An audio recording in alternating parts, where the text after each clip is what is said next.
All right, so we are officially in October, and Nostalgia Ween has started. I'm not gonna lie, I've wanted to talk about this one for a while. Not even because before we get to that, what? I just want to say one thing quickly. Yes, Lawrence Kasdan has directed some decent films. It's probably going to be a couple weeks before my brain's back into gear, so just giving you the heads up now. I was gonna say, what was that from the last one? I apparently had said that he had writers don't always make good directors, and I think in the case of Dreamcatcher, that still holds up. It was a very talky movie. Well, but he has way too much emphasis on the dialogue. But he's done some other things. I don't remember if I said, but we were also talking about Jan de Bont, and my brain was still getting confused. And well, but I think plus with recent events, I'm just a little I think it was used a bit. But I mean, I think he's directed both. He's directed some good films and some bad films. Yeah. So I just want that out there because people were just coming to my face and be like, but how can you say that when he's... I'm just like, oh shit, did I say that? Okay. we have nothing against the dude. He's written some of our favorite movies. Two of my favorite movies on the planet. Yeah. Empire Strikes Back and Raiders he wrote. So But this movie I wanted to talk about for a while, not even because I hate it at all. Honestly, I think it's very entertaining. But this was so much fun to do. Let's talk about They Float. They all float. I want to give a little history on this. So I would always see this movie advertised, It, and you see the killer clown on there and stuff like that. And all my friends, I was in maybe 5th grade or something like that, and everybody's like, oh, it's so scary. Oh, that killer clown. Oh, it's so creepy and so Oh, yeah. When I was in school, I was like, did you see it? Yeah, I think this was one of my first introductions to Stephen King. I see a name everywhere. It was an intimidating name, Stephen King, the master of horror. And you see his name and then something creepy on the book cover, and then these miniseries were coming out. So I'm like, okay, well, let's go. And it already takes a lot to scare me. Even as a kid, it takes a lot to scare me. I think my imagination is too crazy because I always think of things 10 times worse.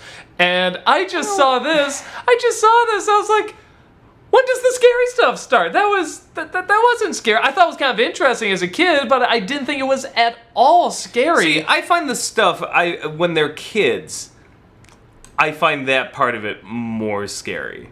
The stuff when they're adults, I'm kind of like... You found it... What part did you find scary? I did... There's... Not dramatic, not good, just scary. I don't... Here's the funny thing. I don't find clowns scary. No. But there is something about Tim Curry that even though I realize he's goofy and we had a lot of fun with it, Tim Curry is a clown. It's like... The idea is kind of creepy. How do I put this? It's just I'm not accusing Tim Curry of anything. But it has that feeling of the creepy old man and that John Wayne Gacy thing of come here, little kitty. It's just the creepiest part is when he's just hi kids, you want to blah blah blah. That's always the creepiest part. I mean, to me, I think it's always the build-up. But then when you see him, he gets the sharp teeth. Growing up in Chicago too, in the late '80s, you're hyper aware of John Wayne Gacy too, because it's just that's still at that point was still on everybody's mind. So when you see it, it's just I don't know. I found that part of it, and there's also the added problem of your kids, so the whole world seems out to get you. It's you're more defenseless. You're smaller. There's something really and this giant ass creepy clown with the sharp teeth. I don't know. I found that now let me put it this way. I found it scary when I was younger. Now I don't. I find it scarier than the rest of it, but it's not. I don't watch.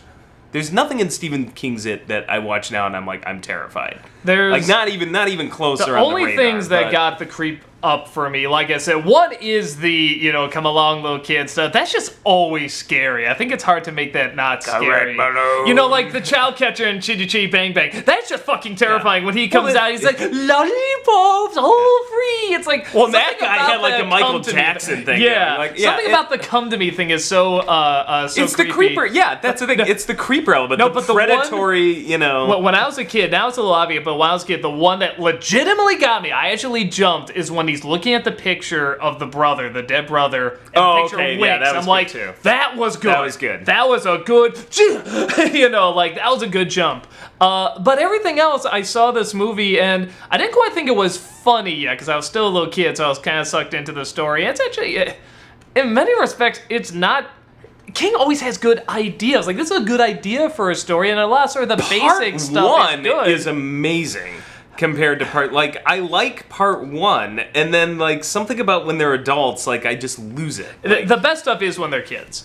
and it translates into the movie as well. So I saw this years later, because I'm thinking to myself, and I think my girlfriend at the time was a huge Stephen King nut, and it was one of those things where it was just like, what? Maybe I just wasn't in the right mindset. Maybe I just wasn't. Now that I'm an adult, maybe it'll be scary now. Like, it's one of those you gotta give it time. And I watched it, and not only was it not scary, it was hilarious. Oh no, it's actually really funny. Hilarious. How just silly and not frightening it was, and so many of these ideas and the way they do it and stuff like that. And everyone, I think there was something so much fun about doing this one because. Well, there were two things. One, when we released it originally, like years and years ago, everybody's like, "How dare you, sir!" This was like our first attack on Stephen King, I think, or one of our earliest ones, and all the Stephen King diehard fans came out and said, "No, there's all these. You just don't understand. You just don't understand," which is the best thing you can have because that immediately means it's going to be a hit, and it still is. It's like one of our more popular videos. And the book is better, but the book still has problems. But on top of that, it was so much fun seeing all these people come around and say, "Oh, maybe it wasn't as scary as I thought." Like, it sort of sucked out that scariness, which in many respects I feel bad about, but in another respect, it's kind of nice showing, like, there were people that really terrified clowns and terrified Tim Curry, like, they couldn't sleep, and then when they see it in this comedic light, they're like, "Oh, like, this is okay. Like, this isn't actually as creepy as I thought. Like, I can sleep. I can not be afraid of clowns and stuff like that." So there is something nice about that. Well, the book is scarier. The book's and visually trying to represent the book, they ran into trouble, and I think sometimes they went with more comedic. You know, so there is a lost in translation problem, but unintentionally comedic. Yeah, but the book still has issues. Tim Curry's best scenes. The scenes that creep me out, like, you know, that shot of him in the shower, just like this, like looking, there's something about all of that white and just that pop of color and those beady eyes, like, staring at you, just, you know, the scenes like that work for me, but then you'll have other scenes where he's just being goofy and, you know. I think it's pretty safe to assume, I mean, I'm trying to think, has there ever been a Stephen King movie that was actually better than the book? I think the books are always better. Because his prose are amazing. He really is a good writer, and I think that's kind of a testament because he takes these ideas that are not actually, you know, great stories, but he makes them Shawshank was really good. I never read that. What? That's like a was a novella. That was more like a novella. Like, I mean, if you're talking about the full big books. All right, in some respects, even the shorts. Like, even King couldn't direct. Where the movies, Kubrick's The Shining. Well, yeah, okay, all right. The one that he didn't like. I hear he's opened up to. I don't hate the King's original version, the book version of The Shining, but it's more of a redemption story. I don't find that scary, whereas the Kubrick version's just like evil, and that's it. There's otherworldly. What the fuck? There's no redemption at the end of that. There's this holy shit, we survived. Yeah. You know. But yeah, and as I say a million times before, I mean, it's like we actually really do like Stephen King, especially as a person. I never met him, but I think everybody feels like they've met him. It just seems like one of those really cool, fucking brilliant goofy, guys, personable, slightly off, like kind of guys. But like off in the cool way. Weird, like, that cool weird friend you always want to have, like. Yeah, like and he just has a kind of like this no nonsense thing about him, but not in a you're an asshole kind of way. Like, he seems legitimately and as cool. I've always said, he's an amazing writer amazingly proficient. I I what's how many he has? 1,230 books, I think. Something like that. Yeah, it's like you could fill the Titanic with him. So he's amazingly proficient, and on a technical level, like, his writing is just like flawless. They're page turners. You know, he speaks with the active voice. They're not poorly written.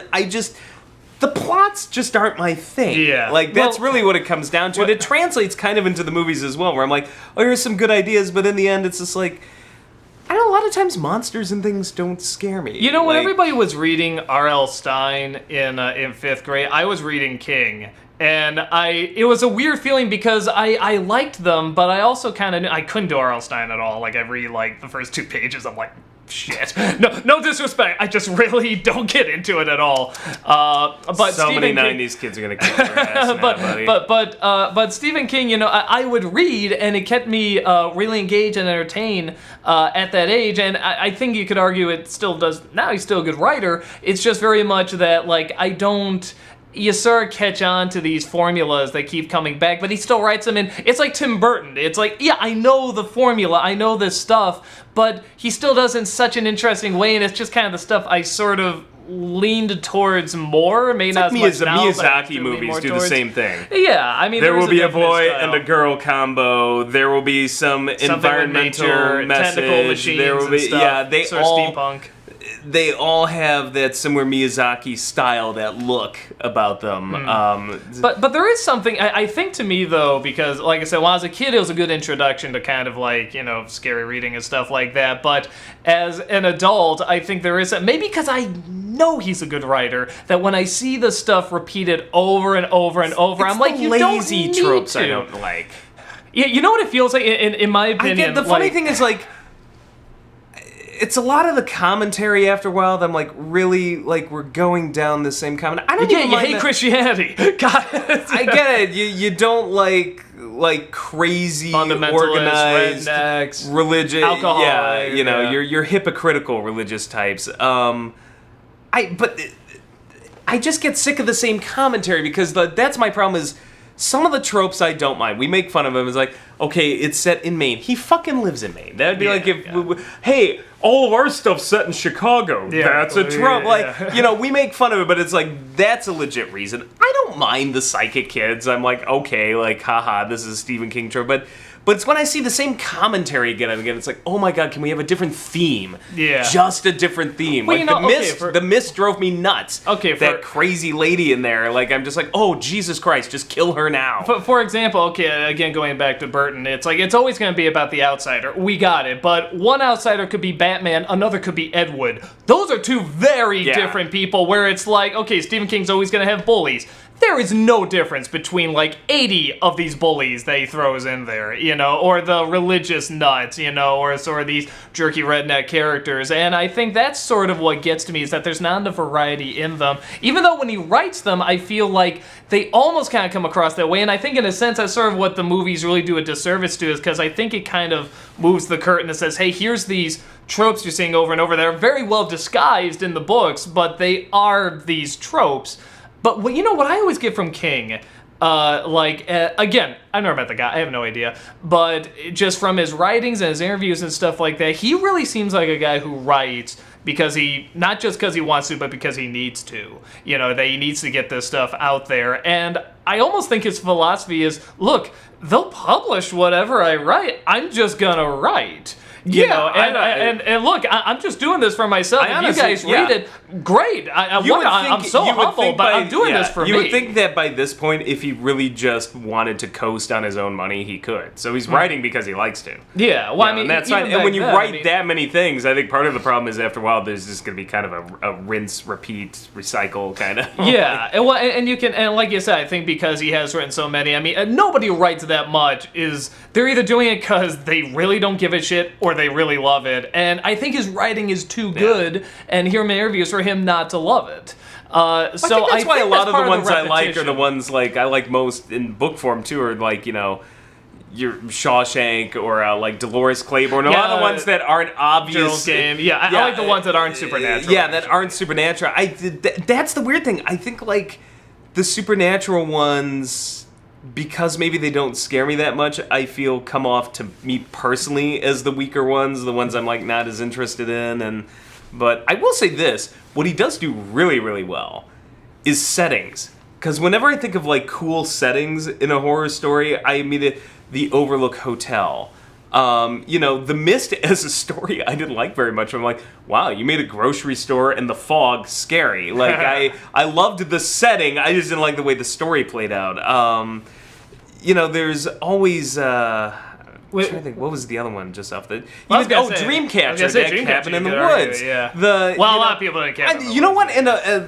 another one that I thought was great. Again, the story is goofy as hell. But the setting for the Langoliers, that just no, that's a great idea. That was one of the creepiest feelings I ever had was watching the Langoliers in just that abandoned airport. What I picked up, nobody there, no sound. I thought that's an awesome idea. The first thing I picked up reading a couple of the Stephen King books was that I always wanted to know what was going to happen. I couldn't die. If I didn't know what was he's such a great happen. technical writer. But then he it knows never. How to create these page well, and they are good setups. Like I said, Langoliers. I mean, it's just like how could you not? Yeah. How could you like read the first 30 pages and be like, nah, go read something else? It's like you have to know what's going on. I mean, these are such good and even the clown, just like there's this clown going on, but he has kind of these supernatural. It's just like what is going on? And then you just keep going, and it was always kind of like the and then giant spider. Yeah, it was always kind of, and I know there's like everyone always says there's like no, there's a reason, there's these things, and then when you explain it, it sounds worse. And I remember, like I said, it connects to the other series, and the girl has to sleep with all the boys. It's just that's supposed to make it better. No, the way he wrote it's always the way he wrote it, and again, that is a testament to a good writer. He can make this insanity sound legit. It's hard to translate to film, though. Well, and like some of it, and I think didn't he admit that he kind of wrote himself into a corner with it? Because wasn't connecting it to the other series like a retcon that he started to realize, oh, maybe this is one of the old ones, and the. Well, the other thing I really give King a lot of credit for, I mean, I'm trying to think how to put this delicately. He kind of acknowledges. He's like, look, if you want really great writers, go read the really great writers. I'm flattered, but go read the really great writers. He kind of knows he's not. Look, I enjoy what I do. Yeah, I'm an entertainer. I write these thrillers and great book, but it's like, and I know I'm talented, but I am not. You're calling me a great writer. No, I'm not, and I'm not even saying that's a humble thing. I know I'm not compared to like these great books of literature and these great stories. And again, that's just something where it's like I really give him credit for, because there is kind of this awareness, and it clearly hasn't gone to his head. I mean, nothing. I don't feel like anything has really gone to his head. Apart from the drugs.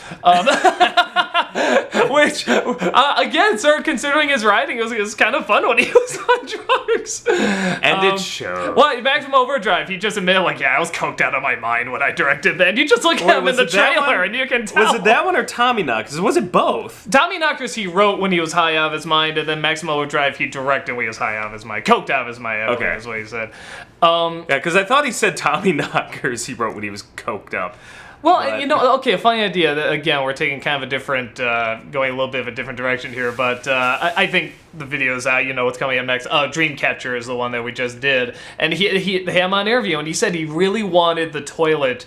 He wanted to do for the toilet what Psycho did for the shower. He's like, that hasn't been touched yet, because he says he wants to tap on these things that haven't really been tapped on yet. He says, nobody's done the toilet before. I wanted to see if I can make that scary. And again, I haven't read Dreamcatcher, but I'm sure in the book... it was way better. Scarier. Yeah, but, it's like you just... see the toilet. You say the word toilet, you start giggling. My problem with Dreamcatcher, too... Well, we'll get to this eventually with the... real thoughts probably for that, but my one problem, I'll jump ahead of the game and say, is that great idea, but it's a smooth eel. I get it as a mouth and teeth on the inside, but I just was like, if that thing had spikes and it came out your ass, I would be sitting there going, oh!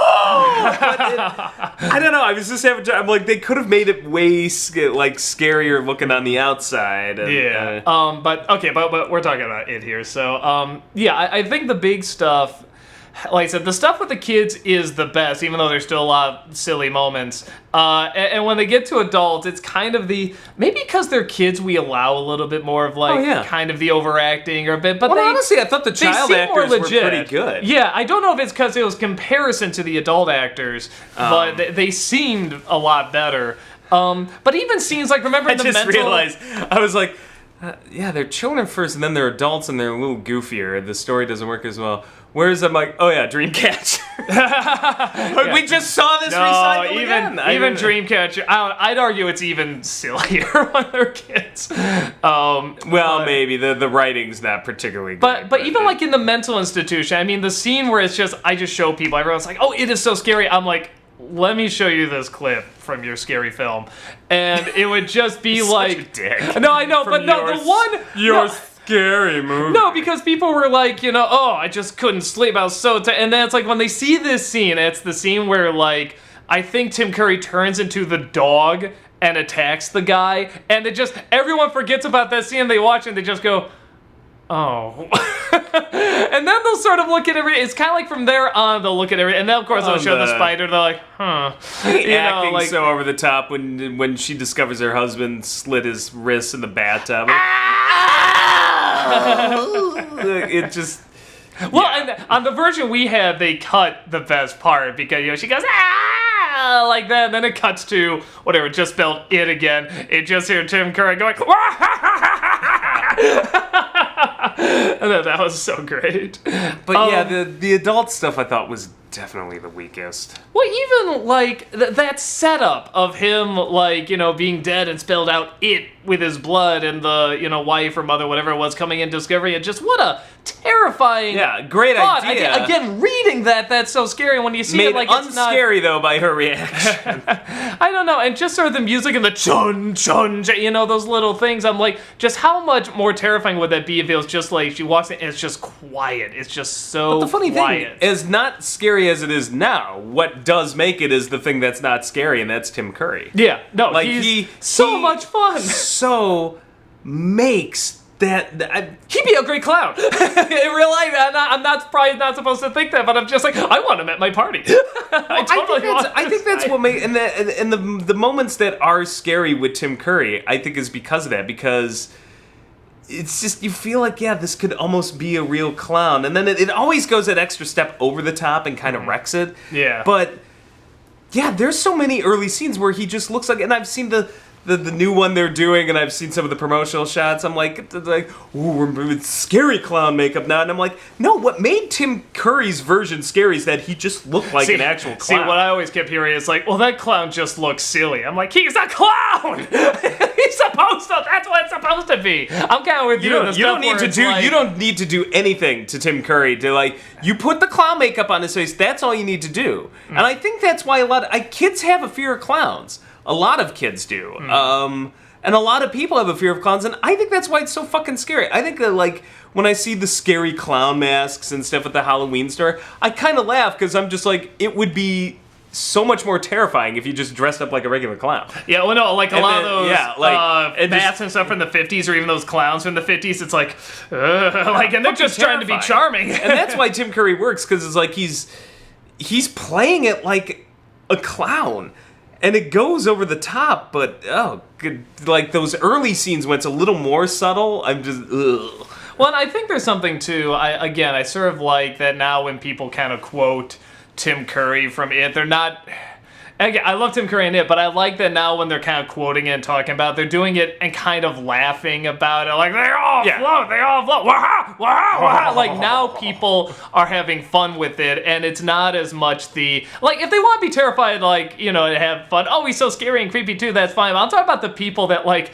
I guess I just knew a lot of people that were, like, quote-unquote traumatized by this film, and I just really, like, started going in, like, look, I mean, it's okay, I mean, you're scared by whatever you're scared by, but like, have you ever thought, looking at it from this angle? And I like that just now people can quote it and have fun. I think it's that intro scene. I think that's probably the scariest scene in the movie, at least when I saw it the first time, of him in the sewer. That is probably the scariest scene. And, like, it just...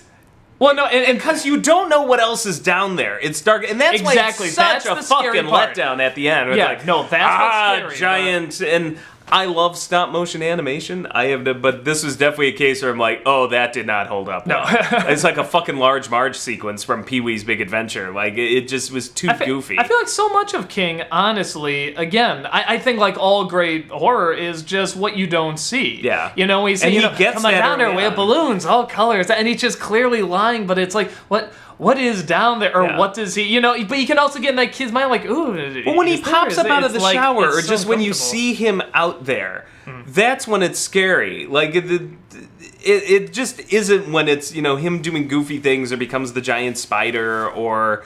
But yeah, I think or the mummy or the werewolf. Yeah, I think those early seasons, and those are funny now, ironically, because it's Tim Curry just chewing scenery and having a great time. But I mean, it's not so much scary. We laugh at that now. Yeah. I'm trying to think anything else about it. I mean, everything else that we talk about, and we've just talked about a million times with the Stephen King tropes. I think it's very entertaining. Honestly, I think it is super entertaining. I don't think it's scary. I think the stuff with the kids is dramatic, and everything else is I think really enjoyably silly. I think there are scenes early on in the first half that are legitimately scary, but I mean, not so much as an adult now, but as a kid, terrified the fuck out of me. But even as a kid, like, I remember seeing bits of the second half and just, like, all the scary stuff was in that first half, and like there are parts in there that are really scary. As a whole, though, like part 2 is such a letdown. Yeah. Such a letdown. I don't know what they're gonna do with the remake. Like, I'm worried that it's gonna be the same thing where I'm just like, oh, so. When I know there's this big, complicated backstory and stuff, I remember reading a little bit of that and again, you'd sort of read it, but I would sort of read it, but not read it at the same time. Like, I wouldn't process it because I'm just like, I don't care whatever the technicals are. It connects to his larger universe. Yeah, which I don't know if that was intentional or if he kind of retconned that, like wrote himself into a corner and was kind of like, well, then maybe it'll connect to this, so it's not a complete waste of time. I don't know, but I mean, it's something I never got that interest in it. But the actual basic idea, like what is going on, was good. But then when they got into the super technicals of it, it's like, no, just it's like, okay, it's like a ghost story. It's like, we don't need to know how there's an afterlife and the technicals. It's like, no, just who died and why do they want to kill me? It's like, that's the basics that we want to know. I don't need to know all the technicals, but I don't feel it did that too much. It was only kind of like, in the book anyway, it was only kind of near the end. In the movie, they just said, no, we're not doing that at all, to their credit. But I'm sure he can do that stuff too. I never read The Dark Towers. I hear they're phenomenal. So maybe he can do that stuff really well too. And they're making the movies now too, aren't they? Yeah, so that will be the big experiment. Yeah, because that is like just pure Stephen King technical world story. It's kind of like his Lord of the Rings kind of thing. Right? Yeah, and I'm both really intrigued and kind of terrified because they are good, and I'm just like, we've seen how much of King has been destroyed in the movie making process. Oftentimes hilariously so. I mean, a lot of times they're still entertaining. Yeah. But I'm like, this is one that I don't want to see destroyed. Like, I think King put his heart, like, it's one that I think that they're really solid. And, oh, God. Yeah, I just... fingers crossed. It sounds like there's good people attached, so we'll see what happens with that. But, a funny movie, not especially scary, and had some dramatic moments, but mostly just kind of silly. And if you like it, great. If you're still terrified by it, be terrified of it, bring it out. It's got killer clowns in it. How can you not? Like, when people are just like, oh, it scared me, I'm like, oh, I get that. Not the second half doesn't scare me much, but the first half, I'm just like, oh, if you have a fear of clowns, that fucking movie will... Yeah, that's... I guess I sort of thought there'd be more like subtlety. People who have a fear of clowns are also afraid of killer clowns from outer space. Yeah, exactly. So is that really scary? Kind of depends. I don't know. Maybe I did have a fear of clowns because when I was like 5 years old, that movie scared me. So what? It or Killer Clowns? Killer Clowns. I was gonna say I don't think it wasn't that when we were. I just didn't want to be encased in cotton candy. All right. So cool. That's about it. We'll see you guys later. Enjoy Nostalgia Ween. Bye. Waha! Waha! Waha! Waha! Waha! Waha! That looks so wrong. Feels so right. Ugh.